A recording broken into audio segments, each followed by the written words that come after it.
So, Shabbat Shalom, our goal of study. This is, kung if there's a parasha that is bagay dito, at Torah portion, it's right after the giving of the Ten Commandments, which is the parasha Mishpatim.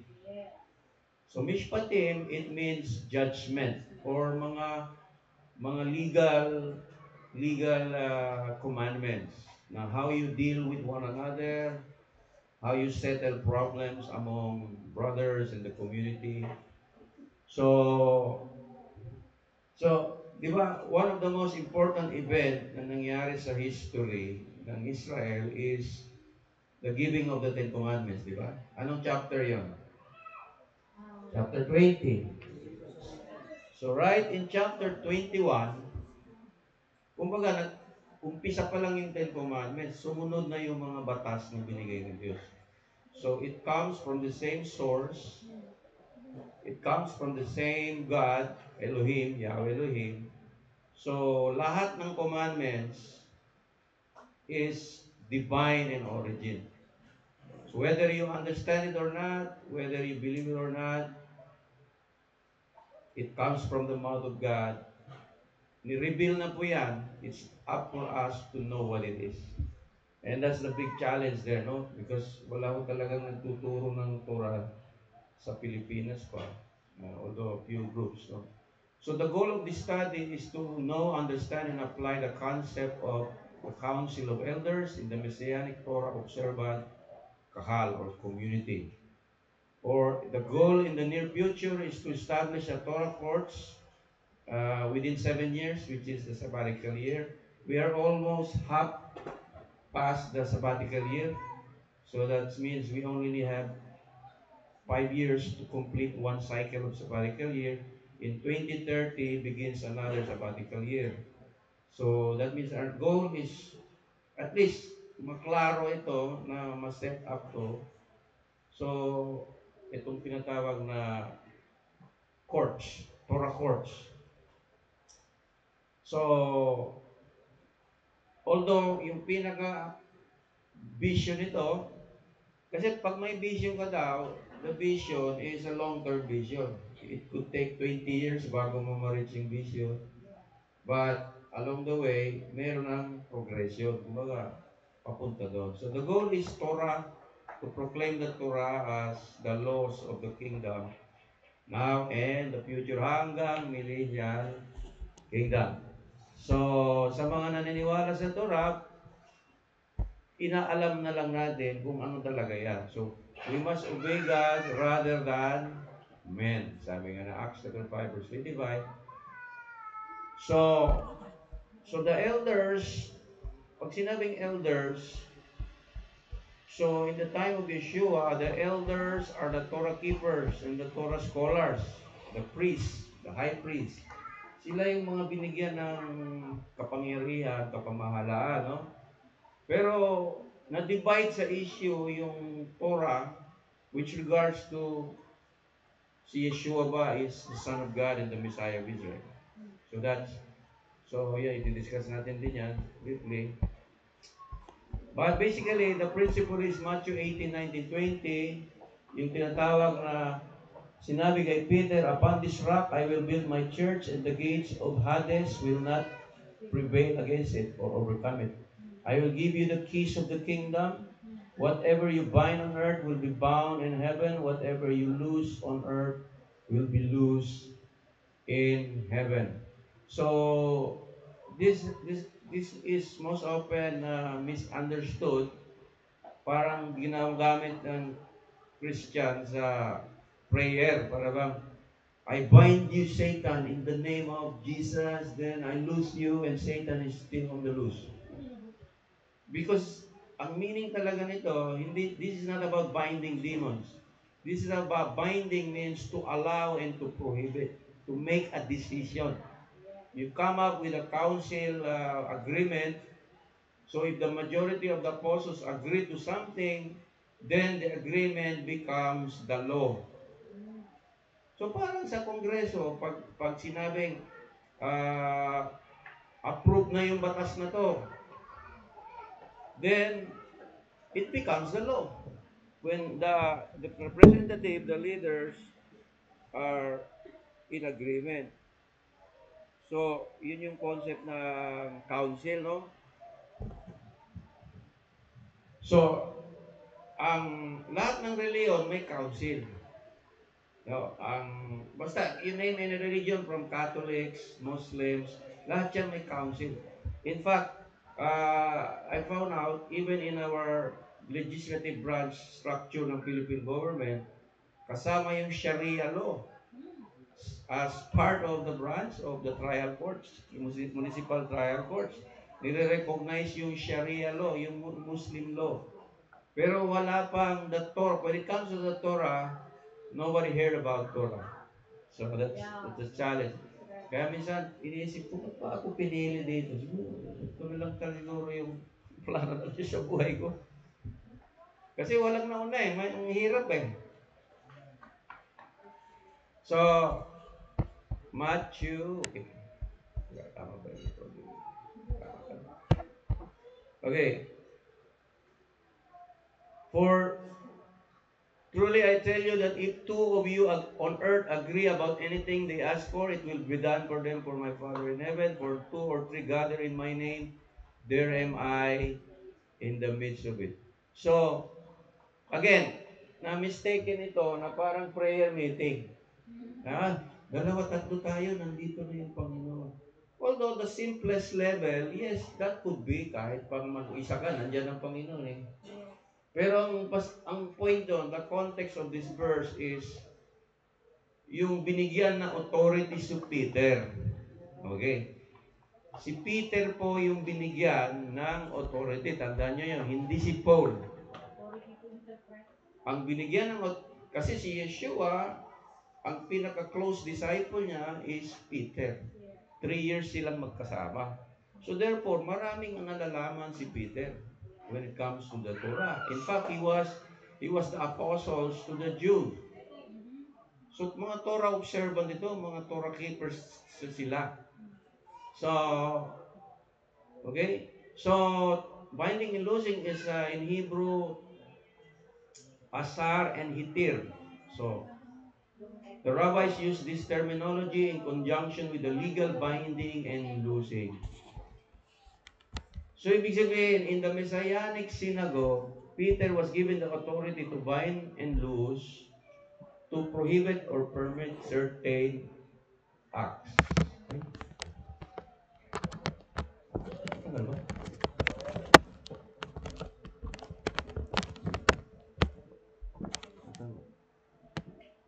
Okay.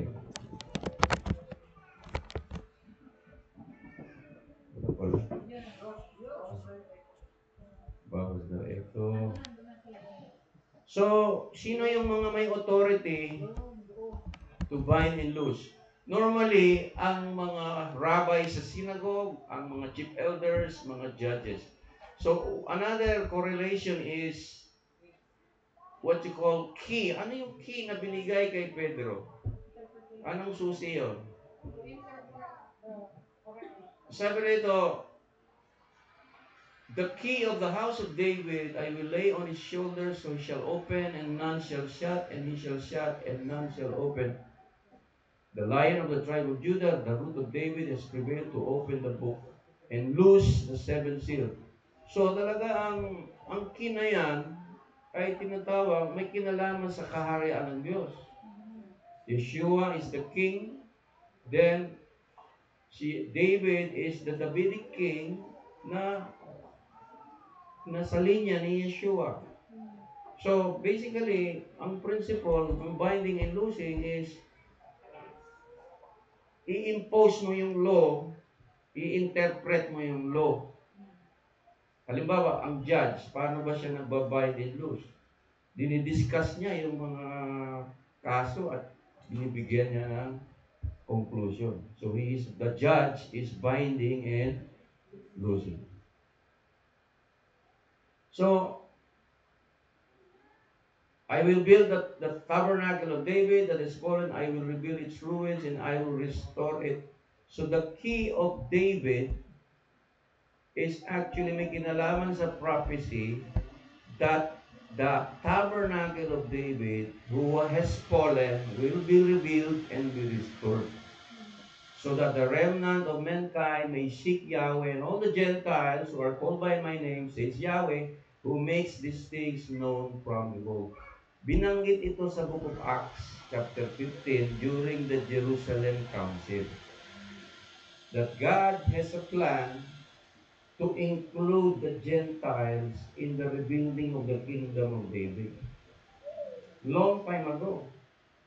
So, kaya sabi ni Yeshua, I have not come to destroy the law or the prophets. Or the prophets. You mean whatever the prophets prophesy will continue to be prophecy. Whatever the law said will continue to exist. Sabi niya, until everything is fulfilled. Matthew 5:17. So, normally, yung synagogue in the ancient times ay may apat na function. Okay? Synagogue, a place of worship or a place of fellowship. So, in the house of worship, the reading of the Psalms, readings of the Torah, communal prayers. The synagogue also has a house of study, the Beit HaMidrash. The synagogue has an educational role. It teaches the Hebrew language, the understanding of the Bible, the Jewish culture. Then the synagogue also is a place of meeting or a community center. And the fourth function of the synagogue is the house of law. So dito tayo nakapokus kasi this is with my passion also to know what is the law in the Torah. So it can act as a type of law court deciding on religious matters such as application from, what is kosher, what is not. The rabbis will determine anong mga dapat gawin sa community, sa interpretations of the Torah. So, ibig sabihin, that's the function of the Torah community. Sino po ba mag-implement? Diba? Ibig sabihin, ang Jewish community sa Makati, may sariling rabbi na nagsusupervise at sinasabi, mga Hudyo, doon kayo bumili ng karne kasi yun, kosher yun. Ganun yun. Huwag kayong bumili doon kasi halal yun. So, may pagkaiba, di ba? Halal, certification ng Muslim, ang rabbis. So, gano'n. Maraming issue, all aspects of life. Sa synagogue, nagsiserve din as mga mediation dyan. May mga problema yung mga Hudyo. Dyan din inaayos. So marami siyang function, no? So ito po yung design. Sabi rito sa archaeology, there are 480 synagogues in Jerusalem alone in the time of Christ. Ganun karami. In fact, today, karamihan ng Torah school, the best Torah school in the world are all in Jerusalem. So that means ang synagogue talaga function as the center of Jewish life. So we could say, itong Binayoyo, MNTC na mga naka-register doon sa the Living Torah Center, nag-change lang ng address. We can call, this is the synagogue. This is our synagogue.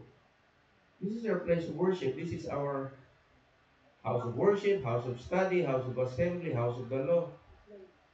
Nandito na lahat. Kasi, we are free to, according to our Philippine Constitution, Bill of Rights, we have the right to practice our religion. So, ito po yung design ng, tingnan nyo po, no? Sa court, dito po, sa court. Ito po yung design, no? Ito yung Sanhedrin. Ito yung Court of Israel. May court ang may court ang Gentile, may court ang Israel, meron ding sariling court ang mga babae. So, iba po ang, hindi sila parang magsama-sama. May level ng, kumbaga, anong problema mo? Family problem, doon ka sa court na yan. Anong problema mo? Ay, mataas na yan, nandun ka sa Sanhedrin. So, pero ang batayan palagi ano ang sinasabi ng batas ng Diyos. Okay. This is a picture of the great synagogue, the office of the chief rabbinate in Israel. So ang chief rabbinate sa Israel, yan po ay under sa Prime Minister. Directly sa authority ng Prime Minister Benjamin Netanyahu. Ibig sabihin, malakas po ang power niyan sa Israel ngayon. Yan po ang magde-decide sa mga bagay-bagay, even sa politics, yan po ang magde-decide. Kasi Israel is the only Torah nation in the world. Israel is the only country that has the Shabbat as the civil holiday, all the festivals, the kosher certificate. Sa Jerusalem, pag nagluto ka ng hindi malinis na pagkain, matatanggal yung business permit mo. So, ganun po yun. Ganun ang so, ibig sabihin, pero wala pa tayong ganyan yan, no? So, I'm trying to say, I can say na this is the highest kind of call law. At yung sabi ko nga, yung isang Hudyo na kaibigan ko, palagi niya akong dinidiscourage. Alam mo yung law, para lang yan sa amin. Hindi na para sa'yo. Sabi ko, how can you keep something which is, I believe, to be the highest calling, and you keep it to yourself? Para bang pinagdadamot niyo yung Torah? Parang kayo lang ba? Baka maingit lang siguro kayo sa amin kung mag-Torah kami. Sabi nga ni Paul, we provoke them to jealousy. So,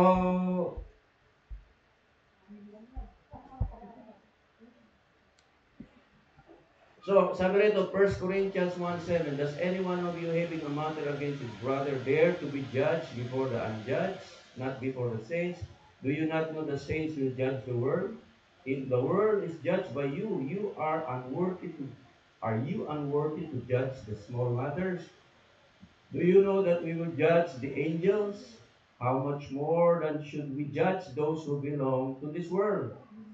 You have worldly affairs to be settled, and yet you have put men of bad reputation in the congregation on the judgment seat.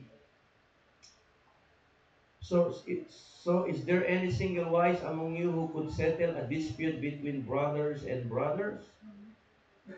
But brother goes to the court with brother, and this before unbelievers. Indeed, then there is already a failure with you all, that you have lawsuits with yourselves. Why not be wrong? Why not instead be defrauded? So ang sasabi ng ni Paul, hindi nyo ba kaya, hindi nyo ba, sabi rito, nagsasaktal pa ba kayo sa hukuman, kapatid laban sa kapatid, at sa harapan pa ng mga tao walang pananampalataya? Ibig sabihin, nakakahiya kayo kung kayo, mga believer na may Diyos, na may Torah, tapos kung may problema kayo, doon kayo pupunta sa arbiter na walang Diyos, sa hukuman ng walang Diyos. Nangyari po yan sa akin. Hindi ko nabanggit yung pangalan kasi patay naman na yung kalaban ko. Mayroon pong nang bully sa akin sa Facebook, messianic leader po siya. Talagang gusto niya ako para bang mag-submit sa kanya. Sabi ko, bakit mo mag-submit sa iyo? So, ang ginawa niya, sinisiraan niya ako. Mayroon siyang sinabi na lahat ng nakikinig kay Brother ay demonyo. Eh, na-screenshot ko yun. Bawal kasi yun sa cyber libel yun eh. Lahat ng taga-MLTC, madadamay kayo sa curve. Binanggit niya yung MLTC, rehistrado yung MLTC, bawal yun. Pumunta ko kay Atty. Belica, sabi niya, i-screenshot mo yan, yung lahat yan, PDF file, i-file mo sa prosecutor. Pinail ko. Eh, after 1 month, lumabas yung resulta ng pinail kong complaint kasi ayaw tumigil sa Facebook. May warrant of arrest. So ngayon, nalungkot ako kasi yung kapwa messianic. Nung may warrant of arrest, pumunta kami sa prosecutor para mag-areglo. So nahiya, dito ma-apply ito, parang nakakahiya sa prosecutor na Katoliko, tapos nag-aaway yung messianic. Nangyari po yun sa akin. So, instead na mag-sorry yung tao, sorry lang naman, isang sorry lang, tapos na yun. Sinabi niya pa, sinungaling ka. Kumuha pa ng 2 abogado. So, tapos, after 1 year, namatay po siya. So, wala nang kaso. Simple lang. So, yun. So, ibig sabihin, ang sinasabi ni dito ay gumawa kayo ng court. Ayusin nyo yung problema nyo from within. Huwag nyo nang palabasin. Yeah, liwawa, may problema yung mga Torah keeper. Pupunta ka sa Baptist. Tatawanan ka na. Kala ko mga Torah keeper. Diba? Pupunta ka ba sa, diba?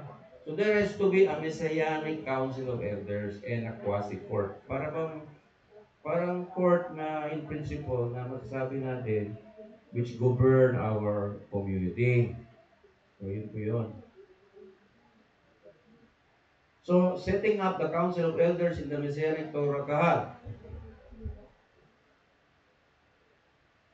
So, the author of the Gospel of Matthew is ang tawag ng author dito, Jewish Christianity.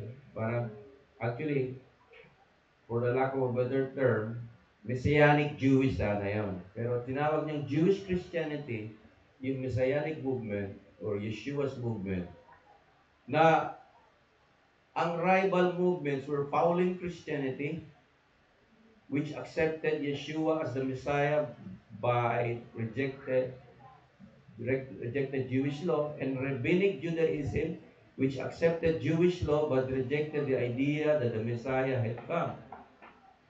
An additional factor was that Rabbinic Judaism accepted the oral Torah in addition to the written Torah, while the oral Torah was rejected by Book of Matthew, Jewish Christianity.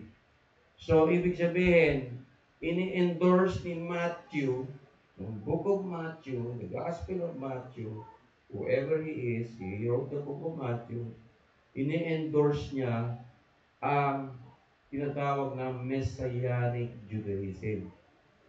Ano ba yung Messianic Judaism? Pagtanggap sa Torah, the 5 books of the Torah, and the prophets, the Tanakh. The Tanakh na tinatawag na Torah, Nevi'im, Ketubim, the Torah. So, pero, nireject niya yung oral tradition.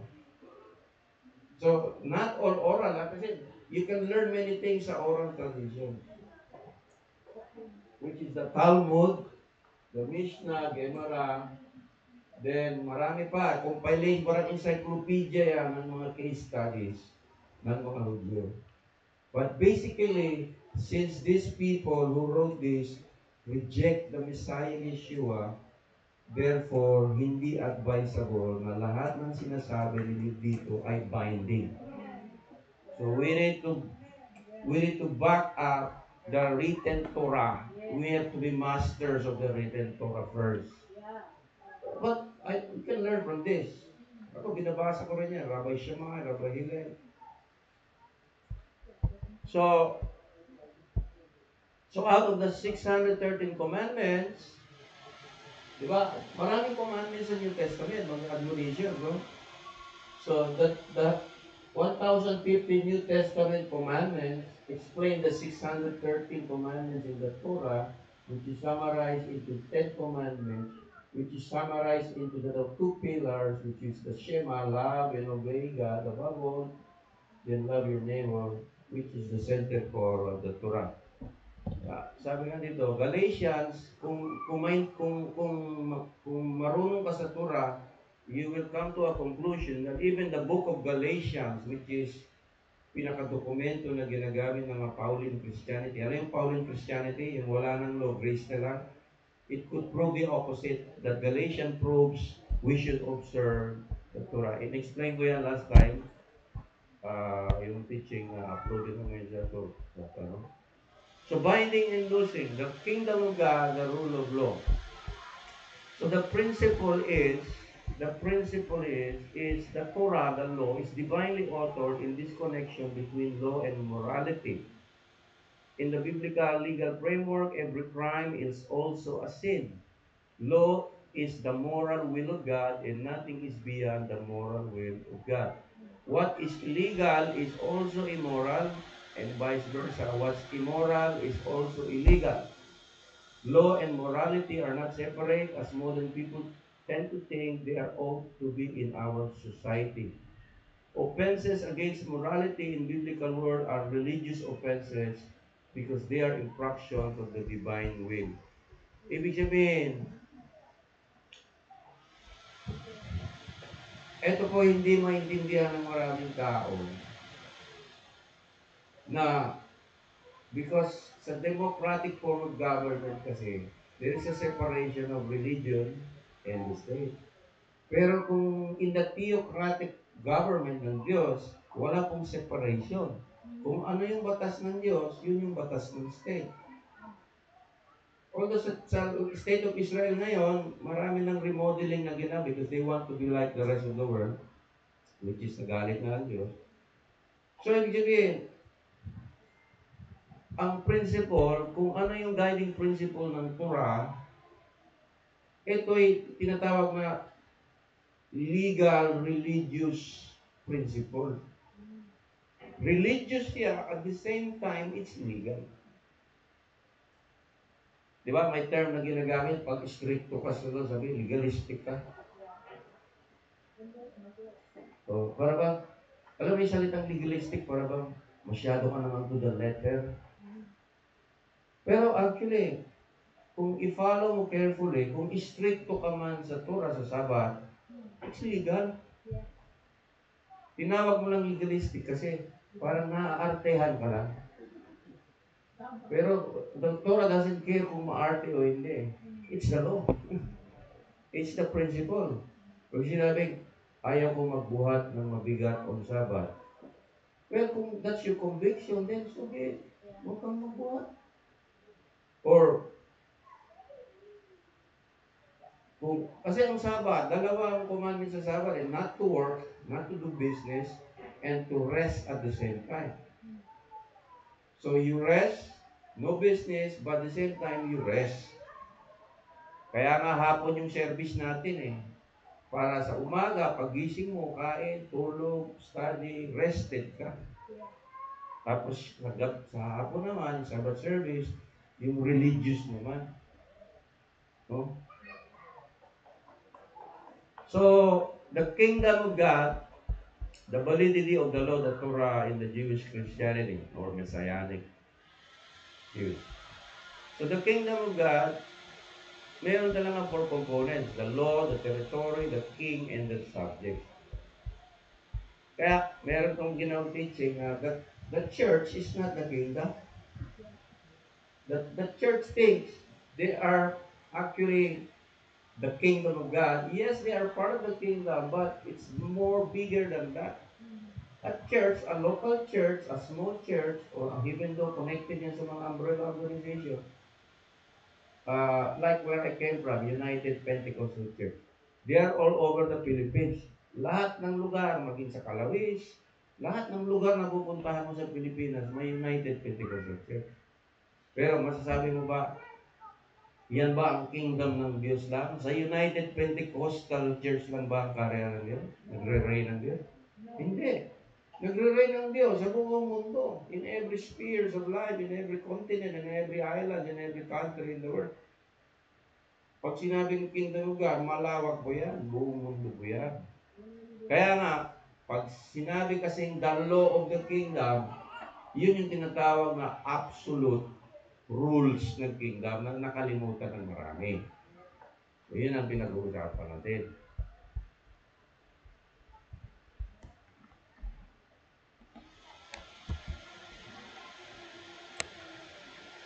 So, in the first century, the Pharisees and the Torah scholars, ito yung mga binigyan ng kapangyarihan to bind and loose. In fact, sinabi ni Yeshua, the Torah scholars and the Pharisees sit on the seat of Moses. Whatever they tell you, do and observe, but don't do what they do, for what they say, they do not do.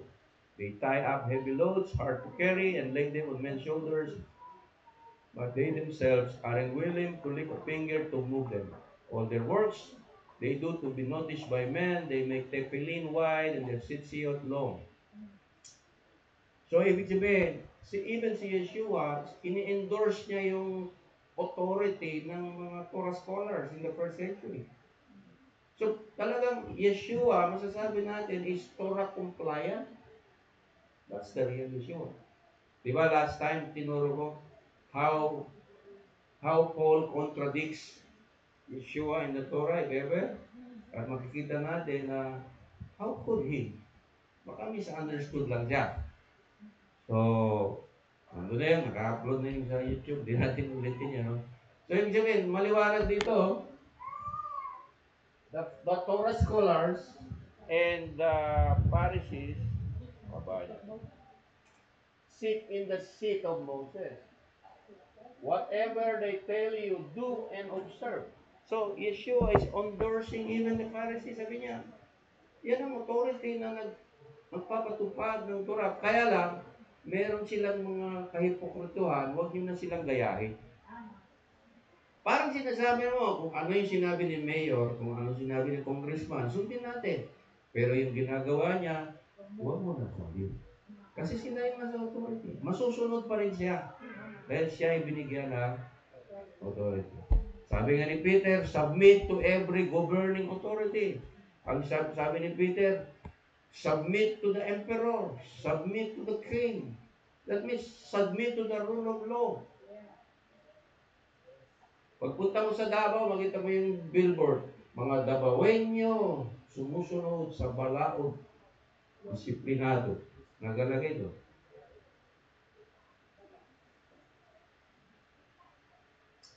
So, sa first century, dalawa po yung pinakakilalang organisasyon na nag-interpret ng law. Yung tinatawag na Rabbi Shammai and Rabbi Hillel. The Talmud records over 300 differences of opinion between Beit Hillel, the house of Hillel, and Beit Shammai. Pag sinabing Beit Hillel, Beit Shammai, ito yung kanilang mga Torah school o mga Bible school na pinag-aralan. So, nag-iba-iba sila ng mga interpretasyon. Halimbawa, gaano kahaba ba dapat ang sitsit? Anong kulay dapat? Pink ba? May babae sa Davao gumawa ng sitsit na pink. Nakita ko. Sabi ko, sis, wala man sinabi pink. Ang alam ko, blue. Sabi niya, bias, magkapas. Ano, sakit-sakit? Gusto ko eh. So, isipin. So, kung ako namin isipin, kung sundin natin yung prinsipyo, wala siyang karapatan pa mag-impose ng gano'n. Malayo na masyado yun sa katotohanan. Na gumawa ka ng sit-sit na pink. That's because your favorite color is pink. So you are not fulfilling the law. You are now making your own, interpretation. So if you make the wrong interpretation, you abolish the law. If you make the correct interpretation, you make the law complete. Kaya ang question dito, sino ang may eksaktong interpretasyon? Si Rabbi Hillel ba o si Rabbi Shammai? Rabbi Ike ang may tamang interpretasyon. Bias ako eh. Alam mo, pupunta ka pa kay Hillel. Patay na yun eh. Pupunta ka pa kay Shammai. Ibig sabihin, kaya nga ginawa, ibig sabihin, nasa kamay na natin ang Torah eh. Pwede tayong gumawa ng sarili nating interpretasyon. Hindi ba natin kaya? Sila lang ba ang matalino? Si Chris, hindi niya inaamin na matalino siya. Ako, aminin ko, matalino po ako. Sabi ng nanay ko. Kasi nanay ko tumatanggap ng award sa school. Yan. Ano yung nanay? Patay na yung nanay ko. So there are 300 differences of opinion between Beit Hillel and house of Shammai. So there is a recorded 300 na pagkakaiba ng interpretasyon. Diba? Halimbawa, marami from the slightest, kumbaga gano'ng kadalas, pag nag-shema ka ba, diba sabi ng shema, uh, when you wake up and when you lie down. So sabi ni Hillel, dapat sa umaga, when you wake up, nakatayo ka nagshima. Pag gabi naman, nakatulog ka, nakahiga ka, nagshima ka. Sabi ni Hillel, hindi pwede, dapat parehong nakatayo. Hindi, yung mga ganun ba, yung slight differences, nag-iiba yun, pero they're still within the law. So, mga apostoles, gumagawa sila niyan. Pag pumunta ka sa palengke, sabi ni Pablo, huwag ka na magtanong kung yung karne ay inalay sa Diyos-Diyosan kasi hindi mo nasakop yun. Malay mo ba, basta importante, malinis yung karne. Ibig sabihin, kung bibili ka ba ng manok sa palengke, tatanungin mo ba, may certification ba yun ng kosher? Of course, wala. Yung pagkatay ba niya? Kasi marami pong paraan sa pagkatay ng baka. Minsan kuryente, minsan pinapalo. Bawal yun sa Torah. Sa Torah, yung mercy killing. Yung at least hindi siya mahirapan, yun ang kosher tinatawag na pagkatay. So itatanong po ba yun? Siyempre hindi na. Kasi wala namang kosher, butcher. Meron sa Hudyo, sa Makati, meron. Pero napakamahal. Basta may pirma yung rabbi, mahal. Kasi, siyempre, may mga expenses sila doon eh. May mga supervision pa yun, may mga visitation pa yun. So those kind of things, halimbawa, what you are permitted to carry on Shabbat, what you're not. Kumbaga, sabi ni Shammai, pag Shabbat, bawal sa'yo magkabayo. Sabi ni Hillel, maglakad ka na lang. So the thing is, ang pinag-uusapan palagi is the interpretation of the law or the prophets. So yun. So for the record, no, sabi ni Yeshua, think not I have come to destroy the law or the prophets. I have not come to destroy but to fulfill. So he's talking about the written Torah, the first 5 books of Moses, Genesis, Exodus, Leviticus, Numbers, Deuteronomy. And alam mo, wala pong subject na Torah sa Bible school. Wala pa akong alam na Bible doon sa Pilipinas na tinatawag na pinag-aaralan yung commandment. So no wonder, pwede kong sabihin mga kapatid, ito yung unexplored passage sa Biblia. For some reason, ayaw nila talaga sa law. Naging bobo tuloy sa law. Excuse me for my word. Kasi pag hindi mo aralin, hindi mo alam. Ang mahirap dyan yung you do not know that you do not know. Hindi mo alam na hindi mo pala alam. My people are destroyed for the lack of knowledge. For they rejected the law.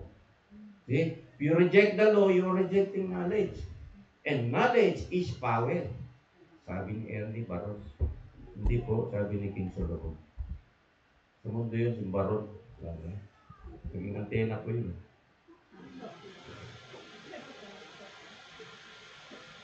Whosoever therefore shall break one of these commandments shall teach men, so he shall be called the least in the kingdom. Whosoever shall do and teach them the same shall be called great in the kingdom of heaven. Who is teaching to break the commandments sa ngayon? Who are the people teaching people to break the commandments? Pauline Christianity, Paulinian theology, mga book of Galatians, si Paul. Yan ang paborito mga quotes ng mga pastor, si pastor. Sino, di ba sabi ni Yeshua, if you teach the law and you observe it, you practice it, you will be great. Sabi ng Hudyo, huwag mo nang aralin yan, kay sa amin lang yan. Ikaw lang ba mas gusto maging great? May pangarap din ako. Ito na nga lang yung pagkatao ko eh.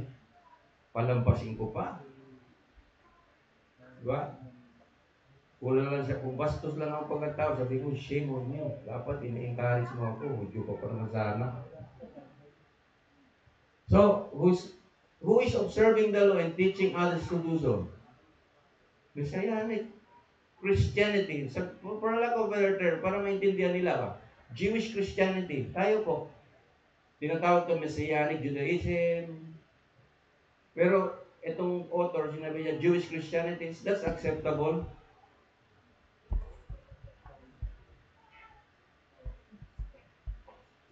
So, acceptance of the written Torah is common to all flavors of Judaism, acceptance of the prophets, rejection of the oral Torah. Okay, alam nyo ba na ang Book of Galatians ay mga Torah keepers po ang kalaban ni Paul? So they are discussing about the law that most Gentile Christian does not understand.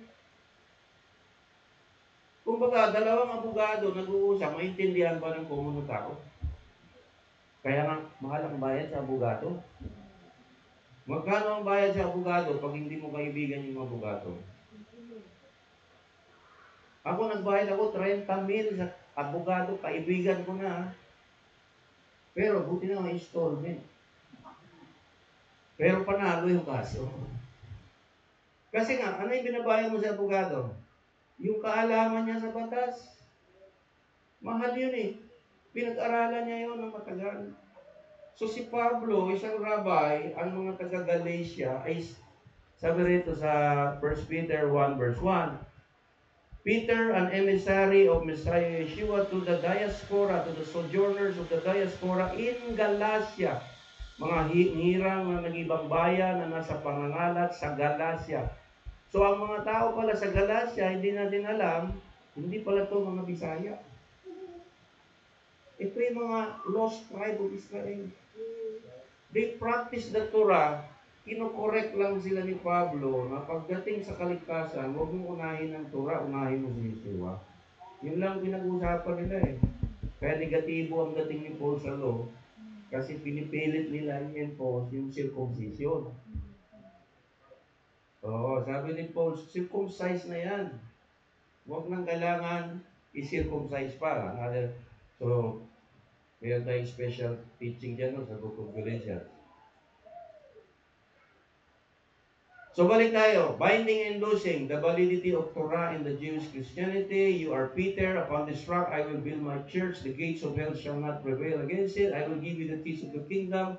Whatever you bind on earth shall be bound in heaven. Whatever you loose on earth shall be loosed in heaven.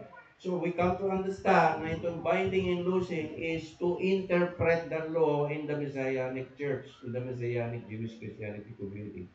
So ngayon, kung tutuusin, sino yung pinakamataas na apostol? Hindi po si Pablo. Si Peter po. At hindi po siya naging pope ng Katoliko. Ang sinasabi ng Katoliko, the first pope is Peter. The key of David. Ano yung key? The key of David, yung kapangyarihan ng kaharian ng Diyos na inalaga mula kay David, kay Solomon, hanggang pagdating ni Yeshua, tuloy-tuloy po yun.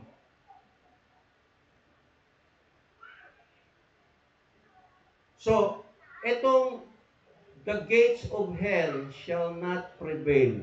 Anong ibig sabihin ito? May scholar na nagsasabi, kaya binanggit yung gates.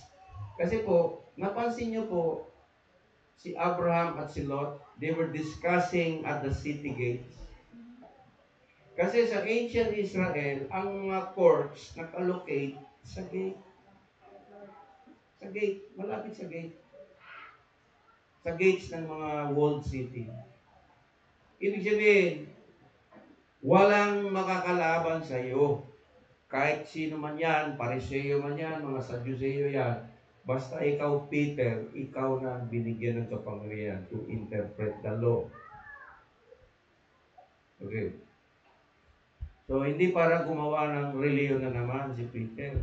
Si Peter is the apostles to the Jew. Ito po yung sinabi ni Peter. For Yahweh's sake, submit yourself to every human authority, whether to a king, a supreme, or to governors sent by him for the punishment of those who do evil and praise those who do good. For this is God's will, that you silence the ignorance of foolish men by doing good. Live as free people, but not using your freedom as a cover-up for evil. Rather, live as God's slave. Honor all people, love the brotherhood, fear God, honor the king. Pag sinabi mong honor the king, submit to authority, ano yung sinasabi ni Peter? Submit to the law. Hello? Kung ang mindset mo, reliyon, submit to the church. Sumabit ka sa programa sa church. Ulitin ko po the law of God is a legal religious institution. Walang separation ng church and state, theocratic government. Kung ano yung batas ng Diyos, siya din yung batas ng gobyerno ng Diyos. The king is the head of governments. So the kingdom comprises as the law, as the supreme rule of the people, abiding by the laws of the king. Sa kingdom mindset, no? So ngayon, alam mo, ang church ngayon, gumawa ng sariling kingdom. Gumawa sila ng sarili. At lahat ng sinasabi sa law, kinukontra ng church. Ito yung nakakalungkot. Tapos kung ano yung ayaw sa law, ginagawa ng church. Kaya napakaraming traditions ngayon sa church na wala sa Bible. Pero they feel na, they are very happy, sir. Alam mo, pupunta ka sa mga Christian gathering, talagang napaka-sincere nila. Sincerely wrong. Pwede ka maging sincere, pero sincerely wrong. No? So, ang dapat mong gawin, aminin mo na wrong.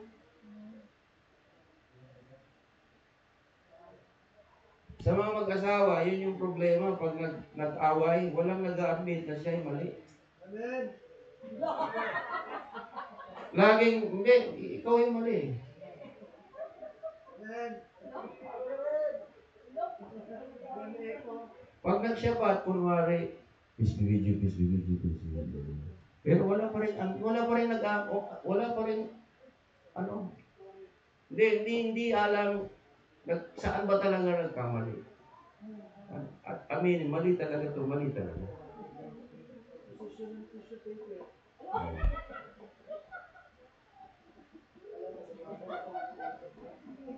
Sabi, Tagalogin ko alang-alang sa Panginoon, pasakop kayo sa lahat ng kapangyarihan sa bayan, sa emperador, ang mga pinakamataas na kapangyarihan, sa mga gobernador, sa mga sugo. Igalang ninyo ang lahat ng tao, mahalin ng mga kapatid kay Kristo, mamuhay kayo, may takot sa Diyos, may paggalang sa hari, sa emperador. So ano ibig sabihin niya? Mag-submit ka sa rule of law. Yun ang sinasabi ni Peter. Niya sinabi, kayo mga Baptist, mag-submit kayo sa Baptist, kayo mga Pentecostal, mag-submit kayo sa Pentecostal, kayo mga Evangelical, mag-submit kayo sa Evangelical, lahat ng reliyon, mag-submit kayo sa kanya-kanyang reliyon. Hindi nagkakasundo-sundo ang Kristiyano. Kasi walang law. Alam mo, I believe with all my heart that the law is where Christianity will unite. Today, it's not happening. In fact, I'm frustrated. It's not happening. We are rejected by most pastors. Banggitin mo pa lang yung law, allergic na si pastor sa iyo. Anong klase ng Kristiyano ito? Okay? Sinabi din ni Peter, be holy in everything that you do. Kedoshim you shall be, for I am Kadosh. If you call on Him as Father, the one who judges impartially according to each one's deed, then live out the time of sojourning in reverent faith. So, anong sinasabi ni Peter? Di ba siya yung binigyan ng key to bind and loose? Sabi niya, maging banal kayo. Paano ba maging banal? Kung wala kang law, hindi mo alam kung ano yung banal. Kaya pala, sa Pentecostal, gumawa sila ng sarili nilang kabanalan. Na sinasabi nga nila, ang holiness, nakakainis. Kasi, ang ginawa nila, sariling kabanalan. Bawal mag-makeup. Bawal mag-alahas. Pati relo, bawal. Pero, pag wala sa church, nag-makeup. Pag hindi nakita ni pastor.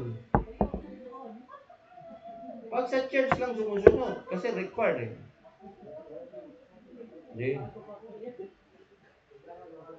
Tapos pag nag-swimming, bawal nakahubad. So ang mga pastor, naka-long sleeve, mag-swimming.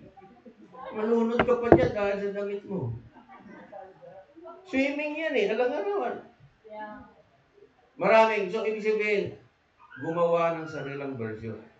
Si Peter ay isang Hudyo. Ang sinasabi niyang, be holy for I am holy, that is mentioned directly from Leviticus 11:44, 19:2, and 27. Nandyan kung paano maging banal. Banal sa pagkain. Banal ang araw na pagsamba. Maraming kasing kabanalan. In fact, the commandments is what makes you set apart. Kaya, kung naintindihan mo ang prayer, ang basic prayer ng Hudyo, Baruch ata Adonai Eloheinu melech haolam, asher kedisyano bemitzvotav betzivano, blessed are you, O Yahweh our God, King of the universe, who sanctified us and make us holy by your commandment. So it is the commandments that you become holy. Ang Diyos lang ang pwede magsabi ano yun. Pag sinabi ng Diyos, and God blessed the seventh day, holy, He sanctified it. That's it. You join Him in celebration of the Sabbath on the seventh day. Oh, sabi ni Pastor, the Sabbath is a day of rest. Then whatever is your day of rest, then that is your Sabbath. Tingnan mo, pilosopo si Pastor. Ginagamit niya yung pilosopo para masunod yung gusto niya. Nagkasala ba siya? Malaki pong pagkakasala niya. Akala niya wala siyang kasalanan.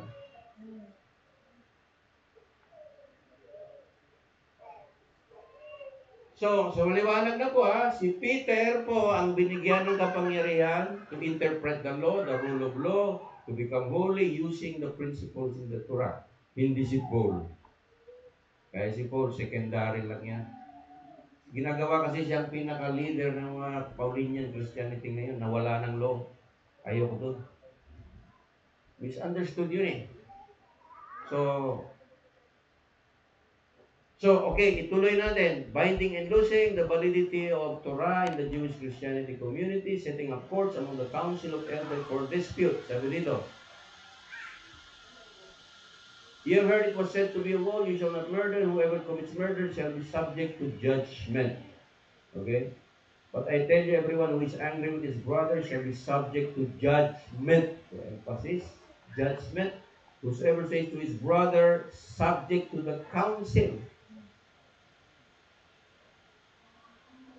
If a man is to go to the elders of the gate, the elders of the town are to summon him and speak to him. For all who do these things, all who do injustice are detestable before Adonai. So po, maliwanag po, pag hindi daw tayo mag-ayos, hindi natin ayusin yung mga problema natin from within, we are subject to judgment. Oh, subject to judgment, subject to the judgment, subject to the councils. These are the judgment, right rulings, which are you said before them. Right up the mishpatim. So if you want to understand law, biblical law, or Torah, you need to study the law.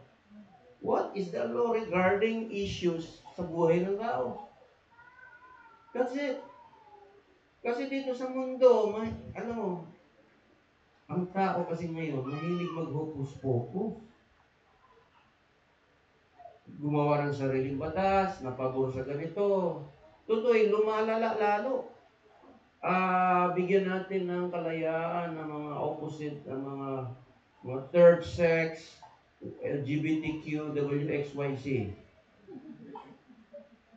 Pwede na sila, pag pinanganak sila, pwedeng huwag nang sabihin ng gender. Di ba sa Canada, alam niyo yung mga taga-Canada, di ba? Kung gaano kalala na doon, yung mga transgender, binabayaran pa ng gobyerno para mag-transgender.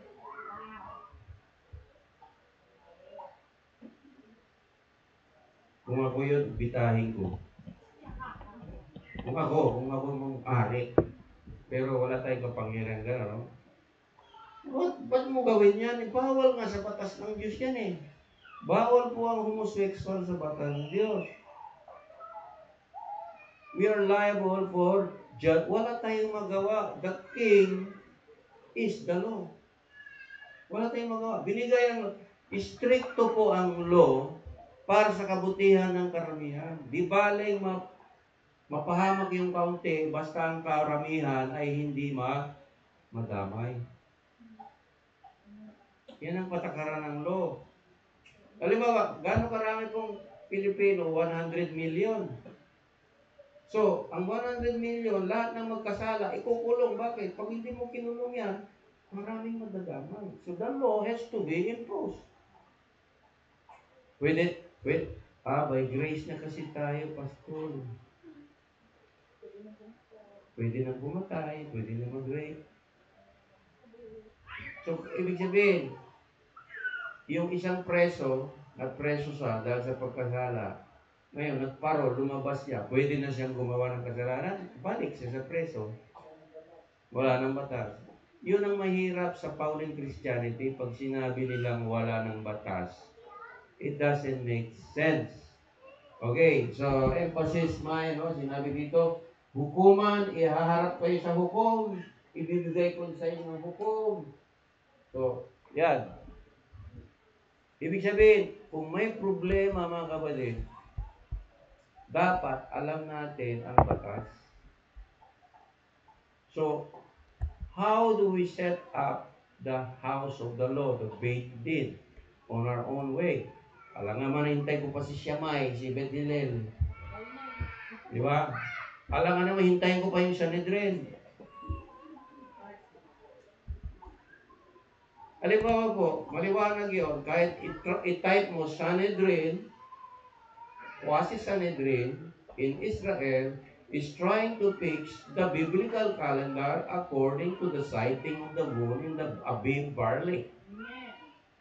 Ang sabi ng Sanhedrin, kailangan itamak na natin yung petsa ng mga feast at sa mga buwan according to the sighted moon in the Abib. Kasi matagal na panahon na yon na ginawa ni Rabbi Hillel. By the way, Rabbi Hillel is the teacher of Rabbi Gamaliel.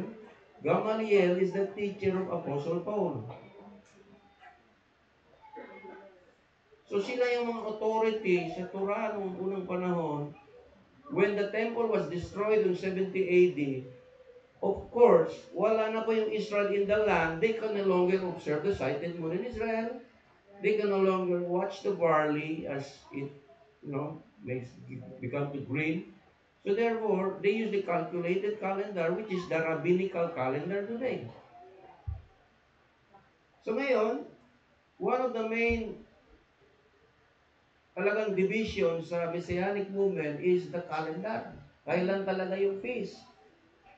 Kaya kanya-kanya gumagawa ng feast. And most people would subscribe to the rabbinical calendar. Bakit? Sino bang may authority sa calendar? Di ang mga Hudyo. Ang tanong, tama ba yung sinasabi nila? Sabi nga nila, gusto na nila i-correct, hindi lang nila magawa. Alam mo bakit? Kasi ang oral law, when somebody makes a rule, nobody can change it.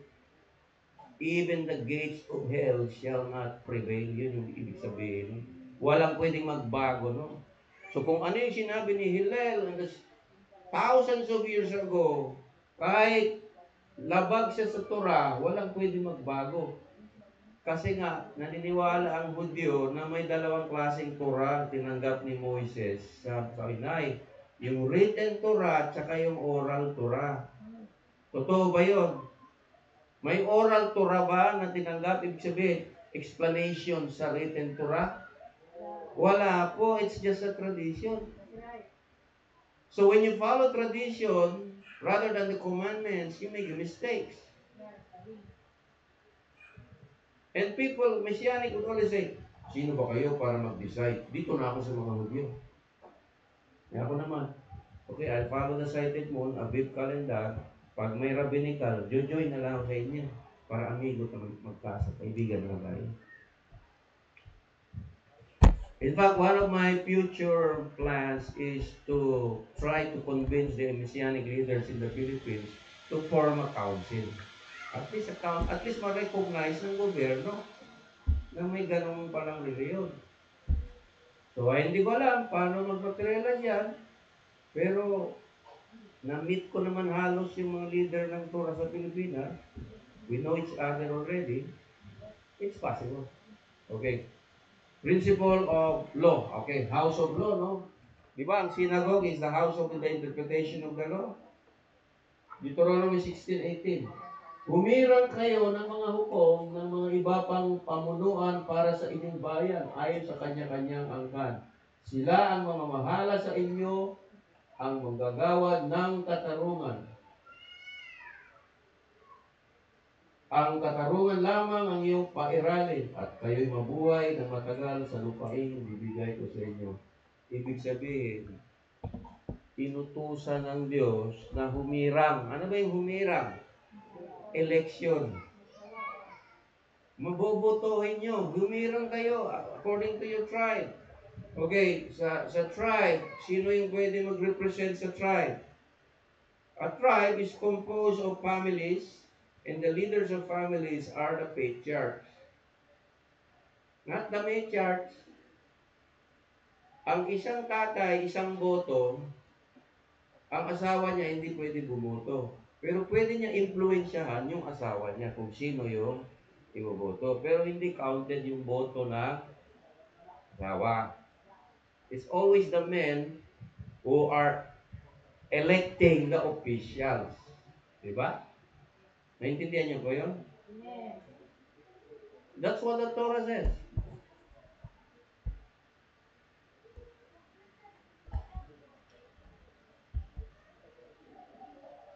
Okay, ito na. Ketubah. So, ito, application ha, ketubah. Meron pong mag-ketubah. Ito po yung ketubah. Alam niyo ba yung ketubah? Ketubah is a Jewish marriage contract. Ito yung ketubah ay pinakasunduan namin sa Cebu, which is under the Lumad, under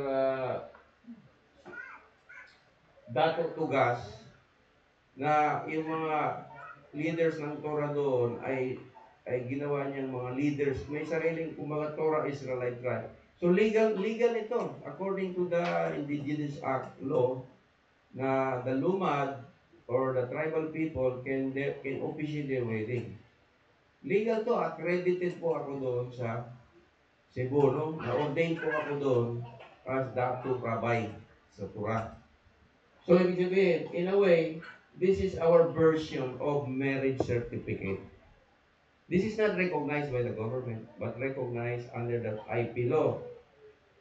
So example, no? Sabi rito, in the name of Yahweh our Father and Adonai Yeshua Mashiach, we, name of the couples, hereby before this witness are joined in holy matrimony as Elohim intended in Genesis 2:21.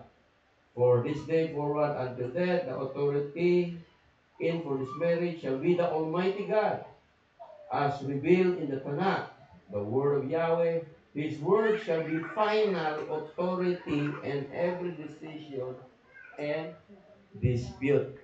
Naintindihan niyo po ibig sabihin nun? Meron kung magkikituba dito, dapat maintindihan niyo yon. Kung hindi niyo maintindihan, huwag na kayo magkituba.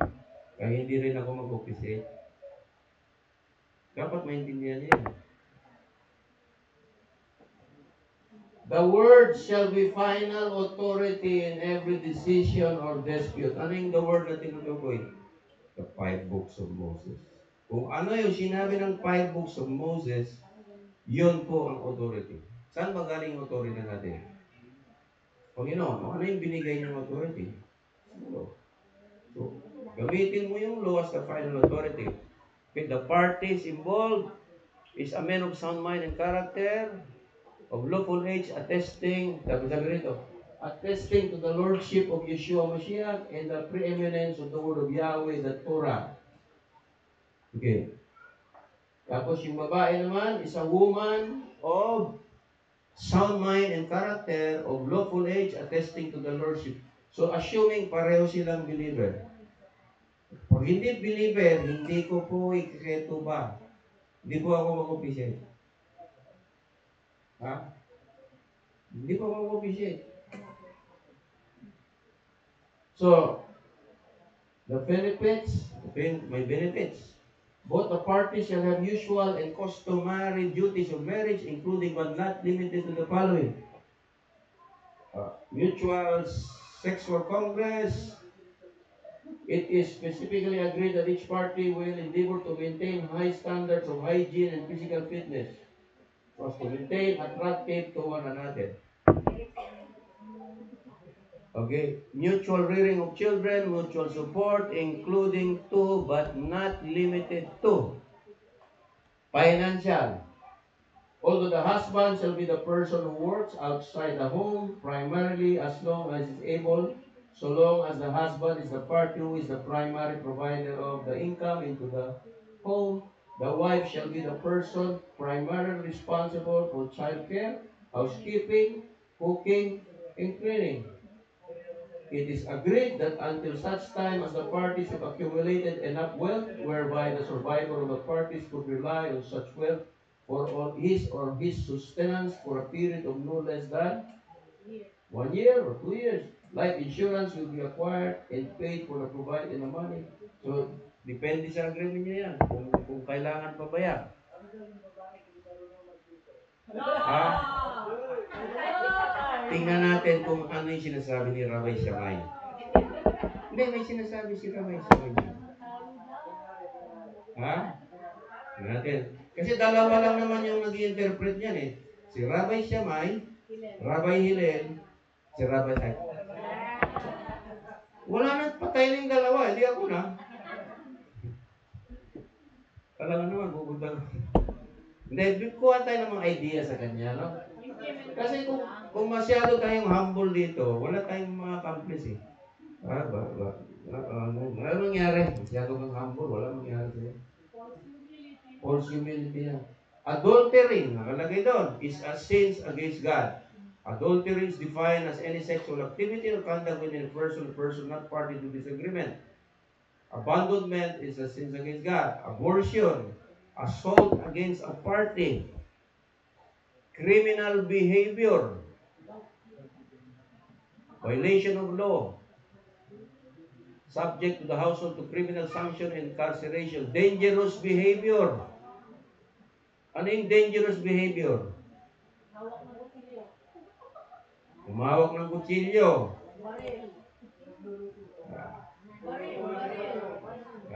Intimidation. Ejection from the house. Removal of the person from the marital home. Marami po yan. So ngayon, this is the ketubah, no? Pwede po magdagdag kung ano yung pwede tayong magdagdag dyan, mga paano ko po, di ba? Siguro hindi na po kasama hindi marunong magluto. Ha? Hindi masyado ng... Kung hindi ka marunong magluto, kumuha ka ng katulong. May babae ho talaga hindi marunong magluto. Meron talaga. Eh siyempre, bago kayo ikasal, alamin mo, kung hindi ka marunong magluto.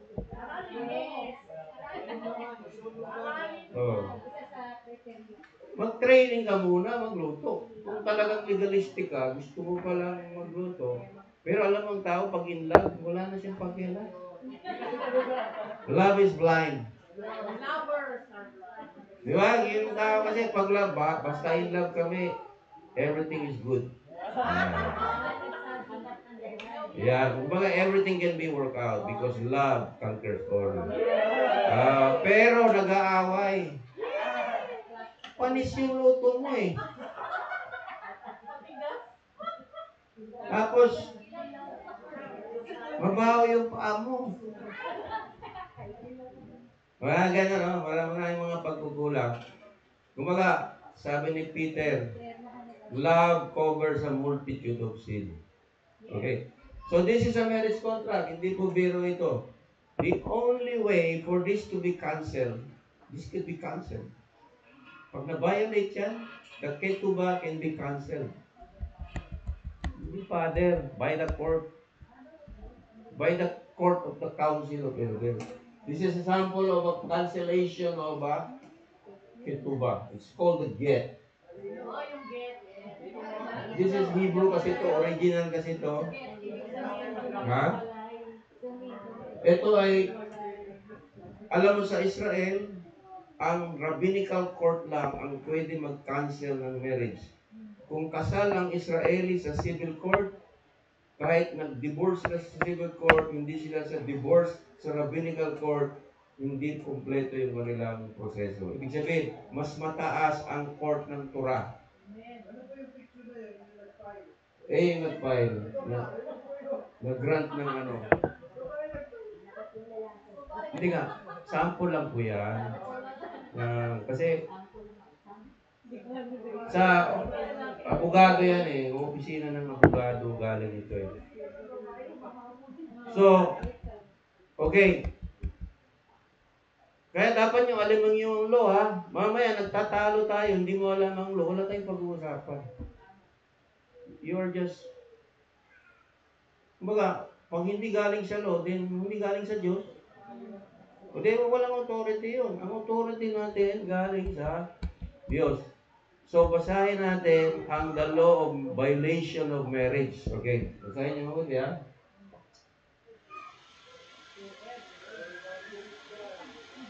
Whoever puts away his wife, let him give her a certificate of divorce. Yung tinatawag na get, G-E-T, certificate of divorce. Marriage contract is ketubah, certificate of divorce is called get. That means the marriage contract can be cancelled by the get. So even Yeshua said, according to the law of Moses, Deuteronomy 24, whoever puts away his wife, let him give her a certificate of divorce. Ibig sabihin, that's according to the law. The law of Moses provides divorce. Pero si Yeshua nagbigay ng interpretation. Okay? I say unto you. So now Yeshua is now doing an interpretation of the law. Whoever puts away his wife except for the matter of whoring, he makes her commit adultery. Whoever marries a woman who has been put away commits adultery. So ibig sabihin,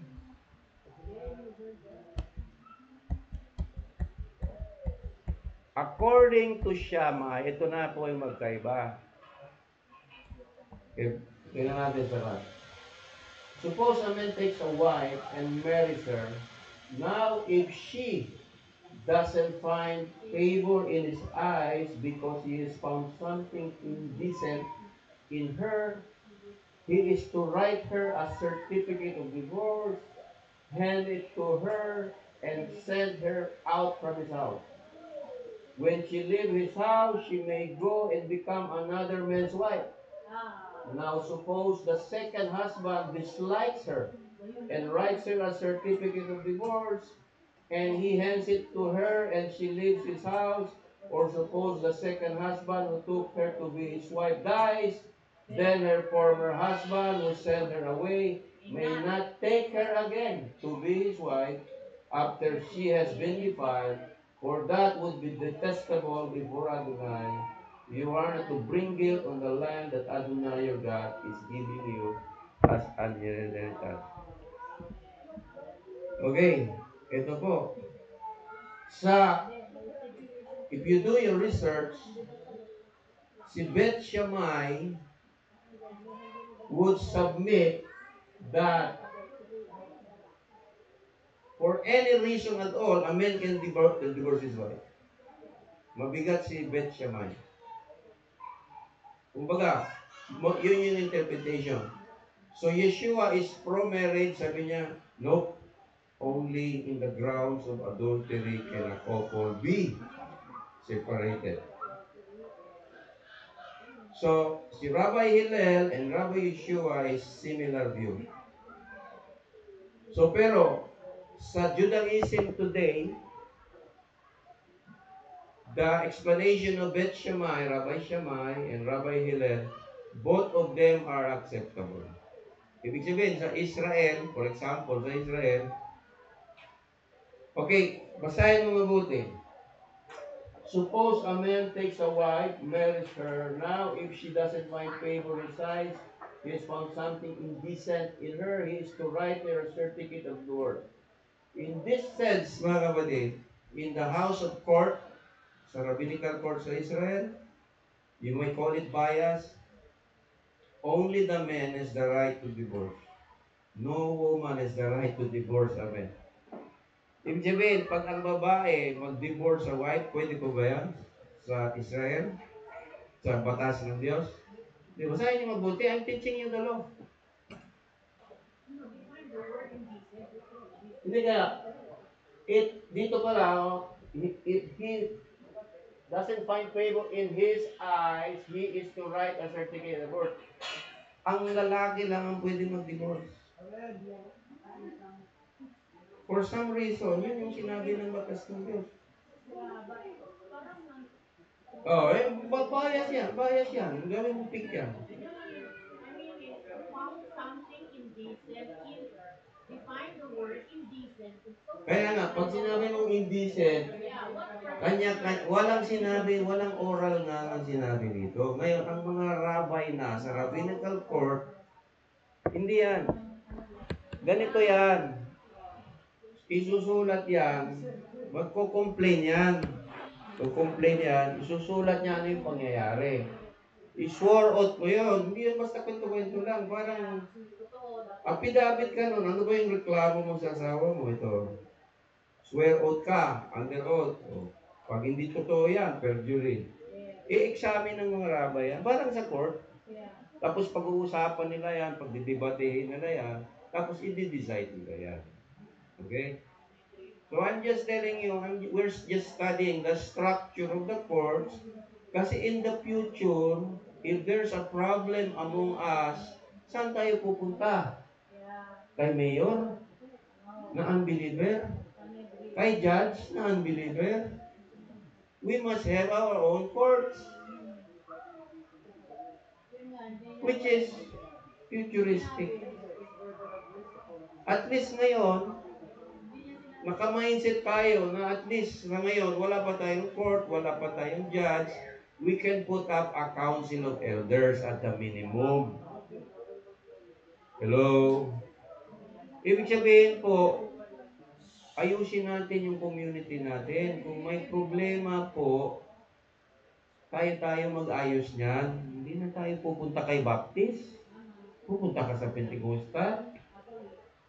So ngayon, I could say na every father in this house ay pwede mo maging council. Okay. At least, isang boto. Lahat ng sino, okay, taas kami mga tatay dito. Tatay. Taas mo na. Pag hindi ka tumaas ng kamay, hindi ka papasok sa karya ng Diyos. So at least, isang tatay, isang boto yan sa council. Isang boto, no? Ngayon, ang babae ba, pwede bang bumoto sa council? Pwede niya influensyahan yung asawa niya, pero hindi po count yung boto niya separate. So sabihin nyo, bias yan. Pupunta ako sa human rights. Yan yung mga sinasabi sa mundo. Kaya ang mundo naging mas magulo pa hanggang ngayon. So, di ba, sinabi mong Torah keeper tayo, yan ang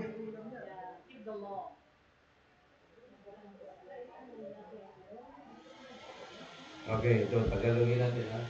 Pagka ang isang lalaki ay kumuha ng isang babae, alam mo, the problem with Hebrew language is, there is no word for wife. A married woman is Isha, a single woman is the same Isha. Walang separate word for wife. In this context, kinuha ng isang babae, ibig sabihin is inasawa niya. So this is a wife. Damsel, iba na yung damsel. Virgin, betula. Betula naman yun. Pinakasalan. So pinakasalan, inasawa niya. Ay mangyari nga na kung ang babae ay hindi kalugdan ng kanyang mga mata sapagkat kinasumpungan niya ng isang kahihiyang bagay, ay lalakda siya ng isang kasulatan ng paghihiwalay at ibibigay niya sa kanyang kamay at magpapaalamirin niya sa kanyang bahay. So, ang ibig sabihin niyan, sa proseso yan, kung may mga marital conflict, isusumon yung parties involved sa council. Isusumon. Tapos, isulat niyo yung complaint niyo. Formal yan, hindi pwedeng marites-marites lang. Mag-i-swear ka sa pangalan ng Diyos. Pag hindi totoo yan, tamaan ka ng bigla. Tapos, pag-aralan, tapos i-decide. So, i-studies, no? Yun.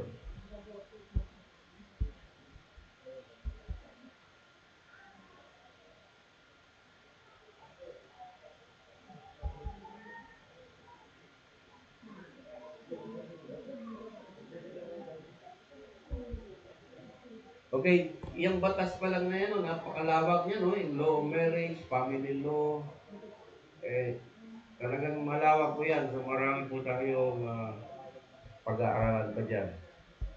An eye for an eye, a tooth for a tooth. Ano yung an eye for an eye, a tooth for a tooth? It's an idiomatic expression that means kung ano yung halaga, ay bayaran mo ng kasing tumbas ng halaga. Kung ang nawala ay ang halaga ay halimbawa, nag-away yung dalawang lalaki, nasapak niya yung lalaki, natanggal yung dalawang ngipin. So, ang bayad ba doon, sapakin din kita para matanggal din yung dalawang ngipin mo. Hindi po, pareho na kayo bungi. Ang ibig sabihin, kung ano yung halaga ng nawalan sa kanya, bayaran mo yon kung saan, ibig sabihin, just compensation. Kung sundin, danyos pervicios. Tapos bilangin pa yon, ilang araw siya hindi makatrabaho dahil nabungi mo siya. Isang linggo. Bayaran mo yung sweldo niya ng isang linggo. So, yun ang batas. An eye for an eye, tooth for a tooth. That's the law.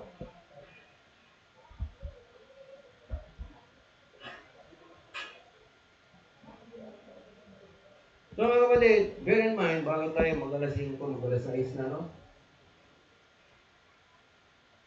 Do you not know that the saints will judge the world? Ibig sabihin, kung hindi mo alam ang mga batas na to, paano ka maging saint? Paano ka maging judge? Ibig sabihin, we are being molded, being trained to become judge in the future. Ay, yan, tawagin ambisyoso pa naman. Bakit imposible ba? May classmate ako ngayon, judge sa Zamboanga. Kaedad ko lang, judge na doon. Sa classmate ko. Kung pwede pa na maging judge. Do you not know that you will judge the angels? How much more than you should we judge those who belong to this world? Anong sinabi dito? I-judge mo daw yung mga tao sa mundo. Ano yung gagamitin mo? Ano yung basihan mo? Doktrina ng simbahan? It's the Torah, mga kapatid. Sometimes you have to make a difficult decision, but if according to the Torah, that's acceptable. Whatever you bound on earth shall be accepted in heaven. So, naintindihan niyo po yung sinasabi ko? Na pag sinabing Torah community, the Bible says we need to make our own house of law. We need to interpret the law within the community. That's the long term sa movement na to. Kasi po, actually outside na tayo sa Christianity. Ang Christianity, puro programa.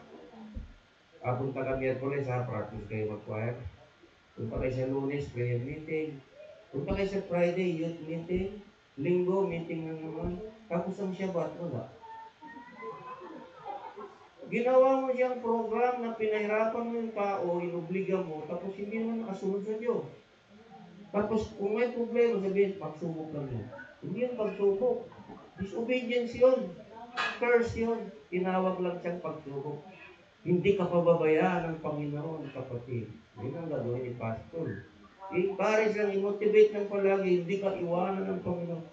Kaya sa Pentecostal, tuwing linggo, nag-iiyakan. Wala nang lumalabas ng luha. Sabi. Si Florence, gusto niya yung umiiyak. Pinapilya. The question, mga kapatid, is, okay, pero ba tayo, ako sumusunod ako sa oras. Who is qualified to be a member of the council of elders? Okay. Reputation in the congregation. Okay. Sabi ng Acts, good. Choose men from among yourselves. Okay. Leviticus 19:32 principle. You are to honor the presence of the elderly. Igalang niyo ang mga matatanda. Okay. Kumbaga, ang mga matanda, yun yung mga binayaan ng karunungan. Hindi po yung bata. Ang turo po sa university, ang kabataan, ang pag-asa ng bayan. Sabi ko, may kulang. Kasi kung ang kabataan hindi tinuruan ng matanda, paano yan maging pag-asa ng bayan? So, elder, mga kapatid. So, pag pumupunta po ako sa ibang Torah community, ang tawag po sa akin, elder ay. Sa Bisaya pa, tigulang na ay. Sa sa Cebu naman, medyo mas bright, sakin. Z-A-K, sakin. Ibig sabihin, lalaking matanda na ginagalang. Yun. So, siyempre, sabi nga ng Diyos, select. Okay? Deuteronomy 1:16. I commanded your judges at the time, saying, hear cases between your brothers. Judge fairly between a man and his brother or the outsider with him. Judges and officers you are to appoint within all your gates. Then Adonai your God is giving you according to the tribes. They are to judge the people with righteous judgment. Then both people who have disputes will stand before Adonai, before the priests and the judges in charge at that time. The judges are to investigate thoroughly if indeed the witness is a false witness and has testified false against his brother. So mga kapatid, the burden is ours. So in the future,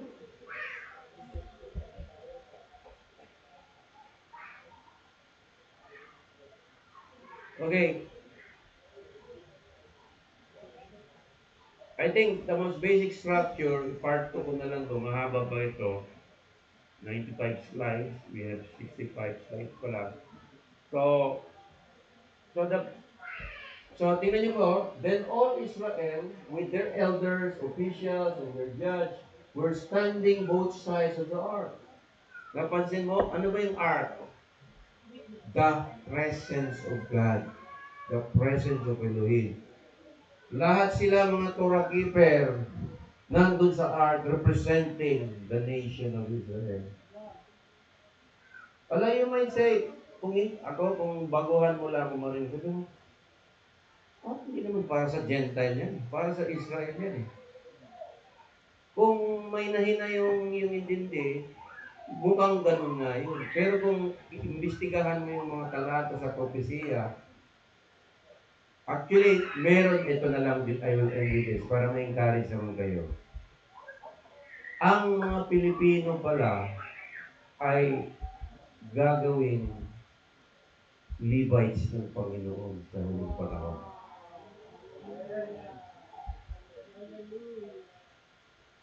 Oh. Dito yun eh. Dito na lang tayo para kayo ay medyo Ayan, ito oh. Then I will set up a sign among them and will send survivor from them, the nations to Tarshish. Tapos Javan, the distant islands that have not heard my fame and seen my glory. Then I will declare among my glory among the nations. Then I will bring all my kinsmen from all the nations offering to Adonai and horses and chariots, on my holy mountain. I will also take some of them as priests and for Levites. Wow. So, there has been teaching ngayon, si Tim ba yun, nagtuturo, Tarshish and Javan. These are the Philippines. Ang sabi, si Dumon, let's go again with the same concept, that the people in Tarshish, in Javan, the distant islands, considering the Philippine Islands, I will also take them and they will become priests and like Levites. Ibig sabihin, because of their knowledge of Torah, they will be promoted sa temple ng Diyos. Maybe I'm one of them, I don't know. Maybe si Delcio, I don't know. Maybe si Chris. Basta ang sinabi dito, the survivors from the nation, this is right after the tribulation. No? Tapos tingnan niyo po, just as the new heavens and the new earth which I will make in jubilee, the declaration of Adonai, your descendants and your name will endure. It will come to pass from one new moon to another, from one Sabbath to another, all flesh, all humans will come to bow. Ibig sabihin, natupad na ang sinabi doon, lahat ng sinabi ng Torah, lahat ng sinabi ng propeta, ay mananatili ang Torah hanggat magpakailanman. So, sino yung tama? Yung nagtuturo na wala ng law, wala ng Torah, o tayo? You decide. I'm just a teacher. I'm just a lecturer. I'm just trying to abide by my calling. So, kumbaga, what a privilege. To me, sabi ng Hudyo, ay, marami yung Torah para sa amin yan lang. Kumbaga sa Bisaya pa, kagwapo anak, ikaw lang di ay. Kumbaga, ay kayo pa. Tamad ka. Gusto ko rin yan. Pagkakataon lang yan, once in a lifetime opportunity. Biro, Pilipino ka, nandun ka sa templo ng Diyos. Para kang gold medalist sa kanya, sa Olympic. Anyway, hanggang dyan na lang po tayo muna. Shabbat Shalom. Kayo ba tayong lahat? I hope we learned something. Okay. So